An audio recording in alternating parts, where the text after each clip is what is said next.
Ash Wednesday, the first day of Lent, is my favorite celebration on the Catholic calendar. That's the day all Catholics should go to church and receive the ashes of the palm fronds saved from last year's Palm Sunday.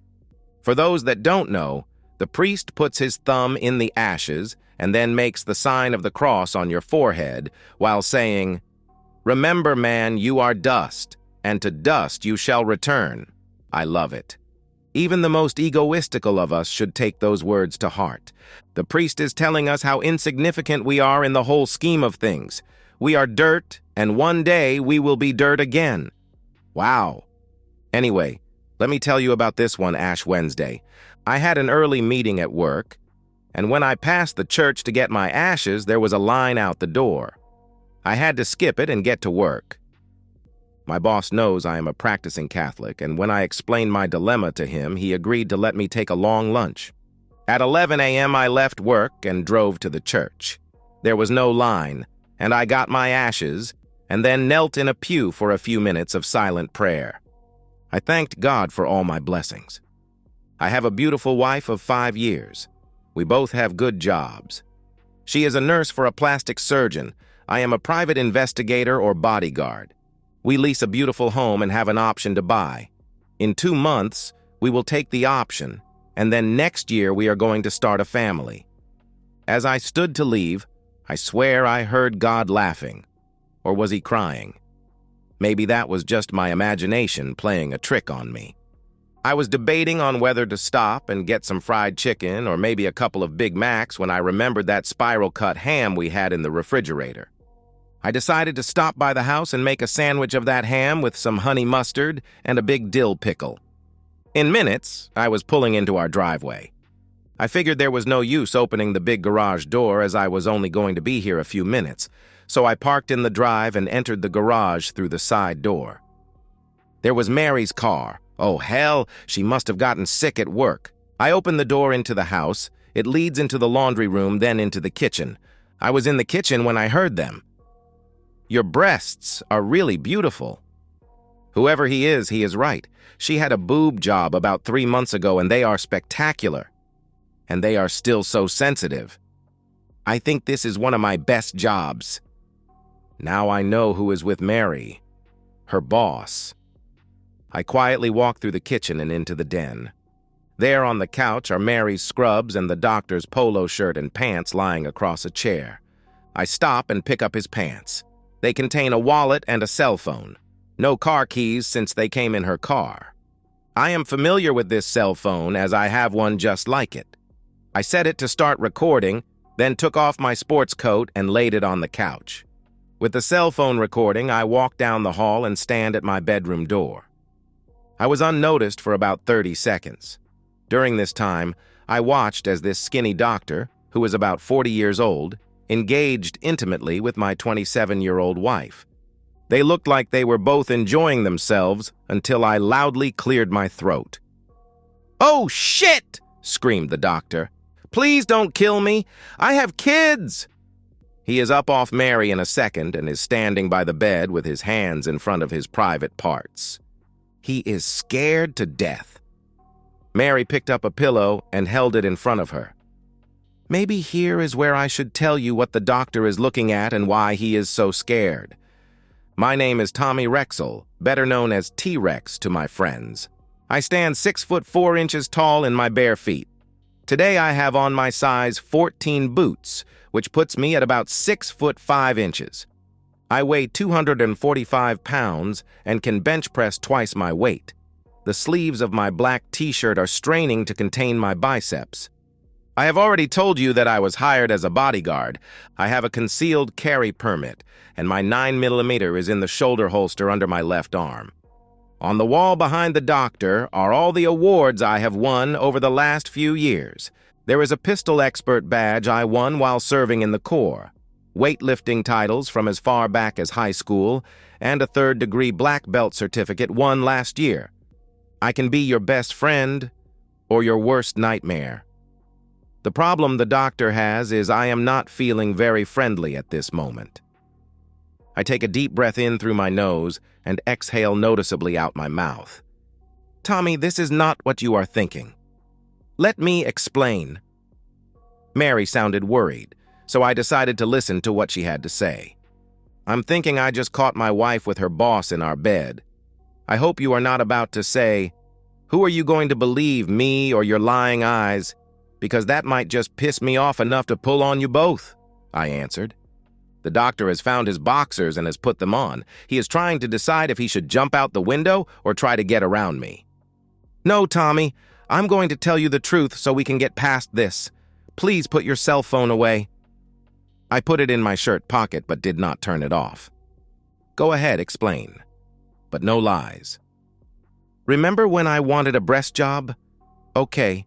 I did not want to use the money we were saving to buy this house, so I made a deal with Dr. Allen here. She points to the doctor and nods. He nods back. That's right, she did. I do this sometimes. You know, make a deal with some of my better-looking patients. You know, the ones who are a little short on cash. I sleep with them a few times to make up the difference. So, how long have you been with my wife? I asked. Then they made a mistake. Mary said 2 months, and the doctor said 3 at the same time. No, it's just been 2 months. A couple of times a week, but this was the last time. I operated on a red-haired stripper last month, and she is going to start paying me next week. Mary and I are finished as of today, I promise. The doctor is nodding his head and grinning at Mary. I might not be the smartest person in this room, but I can tell when someone is peeing on my leg and telling me it's raining. I played along. Well, that's good to know. Your debt is paid in full, right? They both nodded. Yes. Now, why don't you two get your clothes on and go back to work? I need to get going also. They look at each other. I'm sure thinking that I bought that line of bullshit. What idiots! They think this is over. They both hurried into the den where they dressed in just a few minutes. I watched and played with the phone. Mary gave me a kiss on the cheek and thanked me for being so understanding. The doctor was looking under the chair and asked, "Have you seen my phone? I must have dropped it." "No, here it is." I threw it to him. It took a minute, but he finally realized what I had done. "Mary, we need to get back to the office. He emailed a video message to everyone in my contacts. I'm ruined." Mary did not bother to try and kiss me or even say goodbye. They both just hurried out the door. I heard the big garage door open and her car back out of the driveway, then race off down the street. I called my office and explained to my boss what had happened. He gave me the rest of the day off. I packed everything I wanted into a couple of old sea bags and 3 suitcases. I loaded them in my truck and drove to an extended stay motel. Mary did call a few times later that afternoon, but I blocked her number. 4 days later, she was served with divorce papers. My divorce worked its way through the court in about 4 months. The doctor's second wife also divorced him.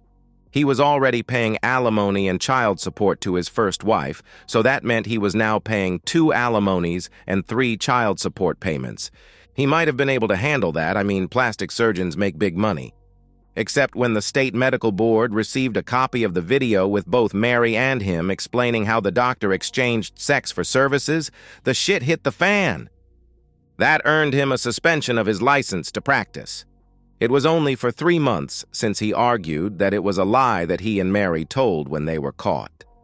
He admitted the affair had been going on for 4 months and claimed that Mary seduced him. Who knows what the truth is? Who cares? Certainly not me. I caught my wife with her boss in our bed. I have the video to prove it. End of story. I had seen Mary around town a few times, but had not talked to her since she left with the doctor that Ash Wednesday. At lunch one day, 3 years later, she unexpectedly sat down at my table. "Finally, Tommy. How have you been?" "Okay," I replied. "Tommy, I want you to know that I made the biggest mistake of my life when I made that deal with the doctor. But I did it for us. I knew you loved big bazookas, and I wanted to give you something special." She doesn't know that I read the minutes from the licensing board. But I let her talk. Those breast implants turned out to be a very bad idea. One leaked silicone into my body.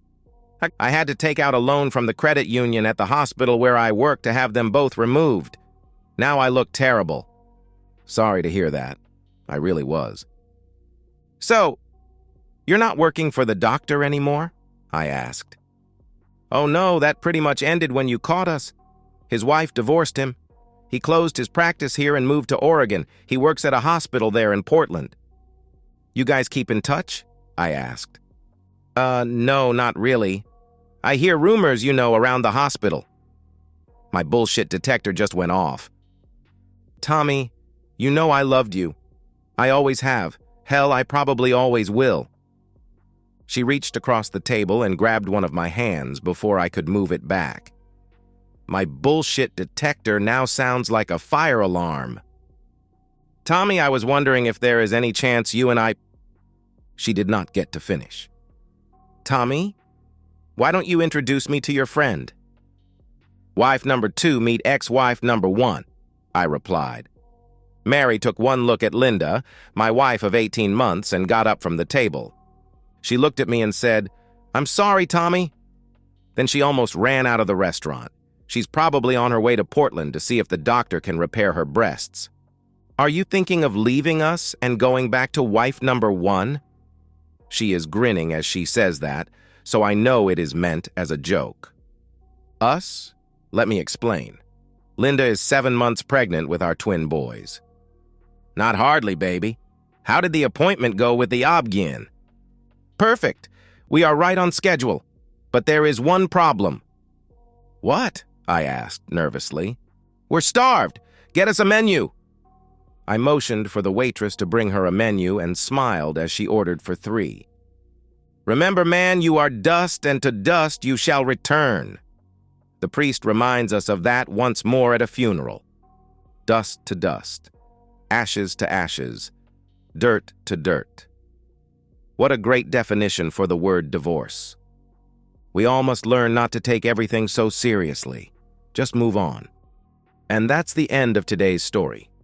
If you enjoyed it, please give this video a thumbs up and drop a comment below.